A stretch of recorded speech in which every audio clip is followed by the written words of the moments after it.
sabe que a gente tem ouvido cada vez mais, e desde o começo do ano tem sido assim, né? Especialistas em gestão de saúde, infectologistas, e o que praticamente todos eles dizem, não basta ter vacina, é preciso ter vacinação.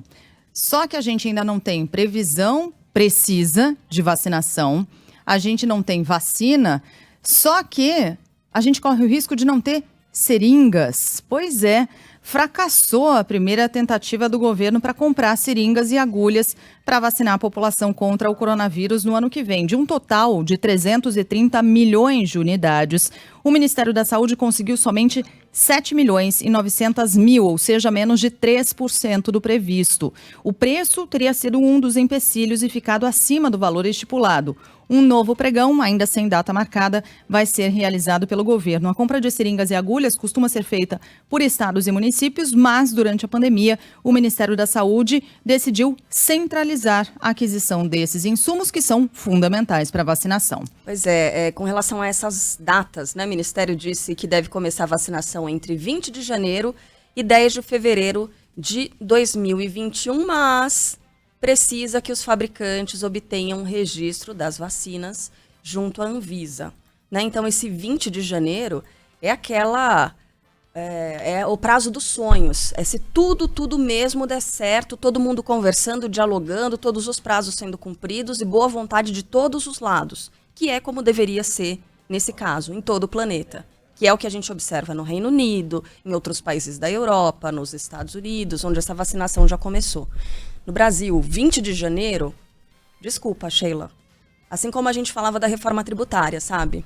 Que eu dizia, eu não quero ser a voz pessimista da manhã, são 7h13 da manhã, última quarta-feira do ano, sabe? A gente quer alívio, a gente quer notícia boa. Mas, honestamente, é muito difícil pensar em início da vacinação no Brasil em 3 semanas. Contando que a gente vai ter Réveillon, né?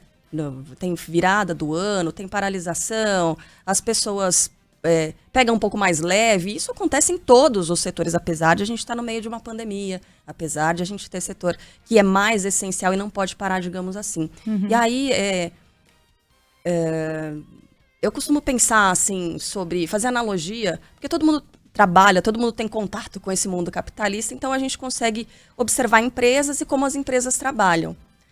As empresas que têm melhor desempenho têm os seus diretores que têm que tomar decisões em que muitas vezes eles não têm todas as informações disponíveis. Eles têm que seguir instinto, eles têm que seguir conhecimento, eles têm que seguir o histórico profissional deles. São tiros dados no escuro, muitas vezes. Por isso, se paga tão bem para grandes diretores e grandes líderes de empresas. Uhum. E muitas vezes eles acertam, porque eles vão aprendendo com o tempo, a experiência traz isso. E a gente vê os outros países agindo como grandes empresas com grandes líderes, né? Tomando essas decisões, acertando até o que a gente vê por aqui, porque não são muitos os casos em que as pessoas passaram mal tomando vacina.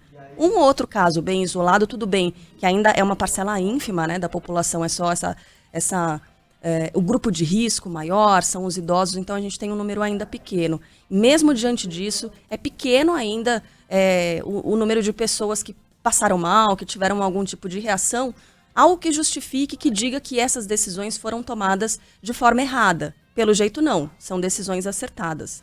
E aí a gente olha para o Brasil e qual é a sensação que dá? De uma empresa envelhecida, uma empresa familiar, né, que apesar de essa empresa estar há muito tempo no mercado, né, são políticos que têm longa carreira, que teoricamente deveriam saber o que fazer. Quando você vê ali na hora do vamos ver, na hora de colocar a cara a tapa, de tomar a decisão difícil, toma nada, né? Passa o problema, diz que a culpa é do outro, o problema é do outro, adia decisões importantes. E aí uma empresa tem que fazer o quê? Ela tem que trazer a remuneração justa para os colaboradores, né? É claro que, tirando o lucro, tem que sobreviver no mercado e tudo mais, o objetivo é trazer a remuneração justa para os colaboradores. Quem são os colaboradores, no caso dessas empresas? Somos nós, pagadores de impostos, né?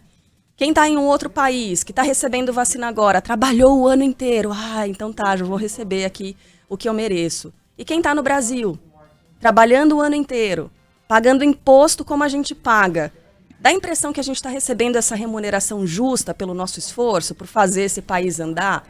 É um pouco essa sensação que fica, que a gente está trabalhando numa empresa familiar, envelhecida, que não toma boas decisões e que ainda transfere a culpa para os outros, assim, sabe? Que dureza, né? Agora, sabe que eu tô com um olhar um pouco mais otimista que o seu em relação ao calendário. Eu quero acreditar ainda que o processo de vacinação se ampliando para cada vez mais nações aumente a pressão para que essa decisão venha logo no Brasil. É claro que não pode ser de maneira assodada, ninguém está falando disso, vai respeitar uma liberação da Anvisa, como sempre foi com todas as outras vacinas e remédios que passam pelo crivo da Anvisa. Tudo isso é verdade, mas eu ainda quero acreditar que esse calendário seja possível. Já tardio, diga-se de passagem, quando a gente observa a vacinação acontecendo no Chile, na Argentina, em países aqui vizinhos, e aí a gente fala assim, olha, aqui no Brasil aprovou a Sputnik V para testes na fase 3. Eu falei, rapaz, a gente está comemorando a realização de testes clínicos fase 3 da Sputnik V, enquanto a Argentina aqui do lado começou a vacinar com a Sputnik V. Veja o processo aí de atraso e quantas semanas de distância a gente está de muitos desses países, né? Daqui a pouco os Estados Unidos, Canadá, por exemplo, vão completar já um mês de início da vacinação. Passa assim, ó, voando, tem 20 dias mais ou menos, no caso dos Estados Unidos. E a gente está nesse rame-rame, nessa coisa lenta, devagar. Mas eu quero acreditar ainda que isso aumente a pressão para que no Brasil a gente efetivamente comece ainda em janeiro essa vacinação. Vamos ver, né?